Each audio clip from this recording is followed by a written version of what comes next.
Hello everyone. आज का हमारा जो टॉपिक है, क्योंकि कुरुक्षेत्र यूनिवर्सिटी के जो स्टूडेंट्स हैं उनका ये पूछना है कि कुरुक्षेत्र यूनिवर्सिटी की जब से डेट शीट आई हुई है तो कुछ जो स्टूडेंट्स हैं वो बोल रहे हैं कि कॉलेज की तरफ से हमसे 1500 रुपये एक्स्ट्रा मांगे जा रहे हैं। देखिए, कॉलेज की तरफ से 1500 रुपये एक्स्ट्रा नहीं मांगे जा रहे। ये कुरुक्षेत्र यूनिवर्सिटी ने, जैसे कि अभी हमने अपने कॉलेज की बात बताऊं तो कुछ स्टूडेंट्स जो मर्सी चांस में थे उनका हमने फॉर्म अप्लाई किया था 1000 रुपीज़ में, जितनी फ़ीस यूनिवर्सिटी की थी। तो उसके बाद क्या हुआ कि थोड़े दिन के बाद फिर दोबारा बच्चे का जो एग्जामिनेशन फॉर्म था वहाँ पर फीस शो कर रहा था कि 1500 रुपीज़ और सबमिट करवाइए। इट मीन्स कि कुरुक्षेत्र यूनिवर्सिटी की ओर से ही नोटिस है, इतने पैसे मतलब जो 1500 रुपीज़ हैं देने होंगे। बट यहाँ पर एक चीज़ क्लियर करने वाली है। अब मुझे लगता है जिस बच्चे के 2 से ज़्यादा चांस हो चुके हैं उन बच्चों को 1500 रुपीज़ और पे करने पड़ेंगे, तब जाकर उनका एग्जामिनेशन फॉर्म है वो डाउनलोड होगा। एनओसी तो तभी जारी होगी। और अब बच्चे बोल रहे थे कि हम पहले कितने पैसे दे चुके हैं। देखिए, आपने कितने दिए कितने नहीं दिए वो तो जा चुके हैं। अब आप किसी मीडिएटर के थ्रू एडमिशन ले रहे हो, अब कॉलेज का भी अपना है, वो भी तो इतना टाइम लगाते हैं कि अब तो उन्होंने थोड़ा बहुत मार्जिन अपना रख रखा हो। मुझे नहीं पता किसने क्या रख रखा है, बट जो एक्चुअल फ़ीस थी वो मैंने आपको बता दी है। आपको अगर 1500 रुपये का डाउट है तो आप उनसे इसकी स्लिप मंगवा सकते हो। पोर्टल पे भी शो करता है बच्चे के एग्जामिनेशन फॉर्म के ऊपर कि इतनी फ़ीस सबमिट करवानी है। और रही बात जो स्टूडेंट्स हैं उनके जो कुछ कमेंट्स हैं, मैं उनका रिप्लाई इसी वीडियो में देना चाहूँगी। ये था कि उन्होंने बताया, एक तो यही था 1500 का जो चार्जेस है उनसे लिया जा रहा है, उसके अपना जो री-इवैल्यूएशन का पेपर है। बट कुछ बच्चों का डाउट था कि हमने री-इवैल्यूएशन का फॉर्म अप्लाई किया था और री-इवैल्यूएशन का फॉर्म अप्लाई होने के बाद अभी जैसे कि जो बीएड फर्स्ट ईयर का जो रिजल्ट है वो सभी स्टूडेंट्स का नहीं आया है। कुरुक्षेत्र यूनिवर्सिटी ने कुछ स्टूडेंट्स का डाल दिया है, कुछ का अगर आप IUMS.in पोर्टल पे जाकर, जो IUMS पोर्टल है कुरुक्षेत्र यूनिवर्सिटी का, अगर वहाँ पे जाकर आप चेक करते हो तो कुछ का अगर आप डालोगे अपना रोल नंबर या फिर रजिस्ट्रेशन नंबर डालकर अगर चेक करते हो तो वहाँ पर अवेटेड दिखा रहा है। इट मीन्स उनका अभी नहीं आया है। तो जिसका भी नहीं आया है तो उसके लिए तो कोई चांस ही नहीं है, उसको तो पेपर देना होगा। हाँ, जिस स्टूडेंट का रिवैल्यूएशन में रिजल्ट क्लियर हो चुका है, पास दिखा रहा है, और तो वो तो देखो उसको पेपर देने की नीड नहीं है। बच्चे बोलते हैं कि मैडम हमने तो फॉर्म अप्लाई कर दिया था, वहाँ तो एब्सेंट दिखाएगा। तो क्या हुआ, वहाँ पर एब्सेंट दिखाएगा? आप ये कॉलेज का काम है। इसके आगे आप रीवैल्यूएशन में पास हो गए हो, ठीक है, ये भी कॉलेज चेक करेगा।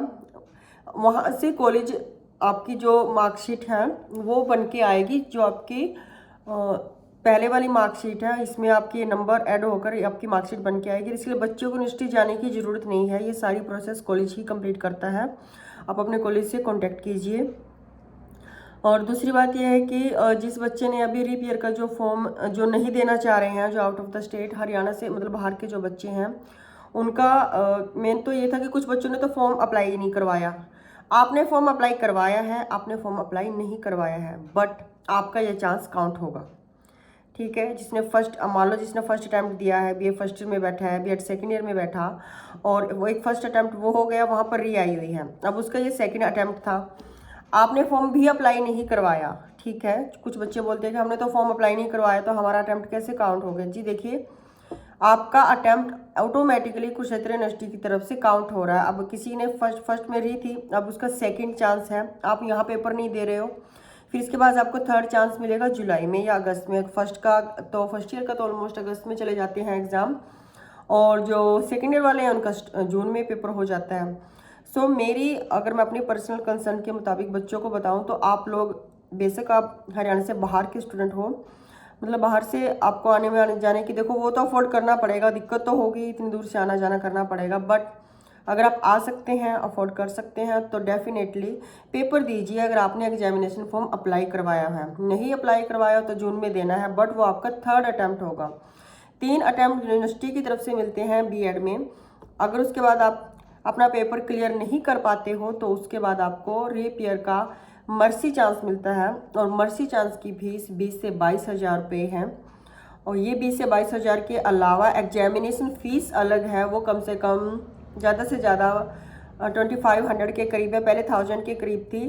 अभी हमने लास्ट जो बच्चों का फॉर्म अप्लाई किया था उनके 1500 रुपये अभी और यूनिवर्सिटी की तरफ से पोर्टल पे शो किए जा रहे हैं। जब वो फीस सबमिट होगी तभी एनओसी जारी होगी और उसके बाद ही बच्चे का फॉर्म वो क्या बोलते हैं उसको, रोल नंबर आपका तभी इशू करेगा पोर्टल पे। और दूसरा, जिन बच्चों का रिवैल्यूएशन फॉर्म में पेपर क्लियर है, पास हो चुके हैं, उनको कुछ भी करने की ज़रूरत नहीं है, पेपर देने की नीड नहीं है। हाँ, अगर 32 नंबर से चाहे ज़्यादा कितने भी बनते हो, बट पासिंग मार्क्स 32 है थियोरी पेपर में, अगर इंटरनल मार्क्स को छोड़कर आपके 32 मार्क्स आए हुए हैं तो आपका पेपर क्लियर है।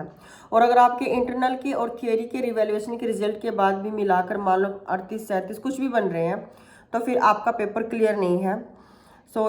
तो आपको अभी ये जो अटैम्प्ट है जिसमें आपने फॉर्म अप्लाई करवाया हुआ है, जिसके 11 मार्च से पेपर स्टार्ट है, तब आप अपना पेपर ज़रूर दें।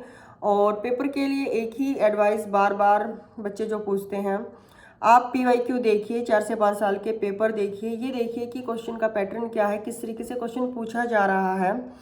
और जो आउट ऑफ द स्टेट जो स्टूडेंट्स हैं या फिर अपने हरियाणा के भी जो बच्चे हैं, आप लोग अभी आज कितनी तारीख हो गई, 4 हो गई है, 4 मार्च है। आप अपने जो भी क्वेश्चंस हैं, जो इम्पोर्टेंट क्वेश्चंस बनते हैं, उनको खुद से लिख कर ज़रूर देखें कि पेपर में आपको एक तो कन्फ्यूजन नहीं होगा कि मेरे को क्या लिखना है और क्या छोड़ना है। और दूसरी चीज़, एक क्वेश्चन को कितने तरीके से पूछ रखा है और एक ही क्वेश्चन में कितने क्वेश्चन पूछ रखे हैं, क्या आपने उस क्वेश्चन के अकॉर्डिंग आप आंसर देकर आए हो। अब कुछ बच्चे बोलेंगे कि हमने तो वैसे ही दिया था, हमें फिर भी री लगा दिया। देखिए, अब जो हो चुका है उसका तो कुछ अफसोस बनता नहीं है, आपने ऑलरेडी फॉर्म अप्लाई कर दिया है। तो अच्छा है कि आप पिछली चीज़ को, नेगेटिविटी को साथ ना लेते हुए पॉजिटिविटी बनाए रखें और अपने पेपर को एक फ्रेश पेपर की तरह अटैम्प्ट करें। और अच्छा ये होगा कि जैसे आप उसमें ज़्यादा से ज़्यादा अपना जितना इनपुट डालोगे, देखो रिजल्ट वैसा ही आएगा। आज की वीडियो में इतना ही। अगर कोई और क्वेरी है तो आप मुझे मैसेज बॉक्स में कमेंट कर सकते हैं। And best of luck for your paper में कंक्लूजन लास्ट में ज़रूर लिखना है, ज़्यादा से ज़्यादा कोटेशन भी दें, डायग्राम भी मेंशन करें और खुद से लिख कर देखिए। अभी तो 7 8 दिन लगा लो, 6 दिन के करीब आप लोगों के पास है, जिसका 11 मार्च से पेपर है। So best of luck again, thank you.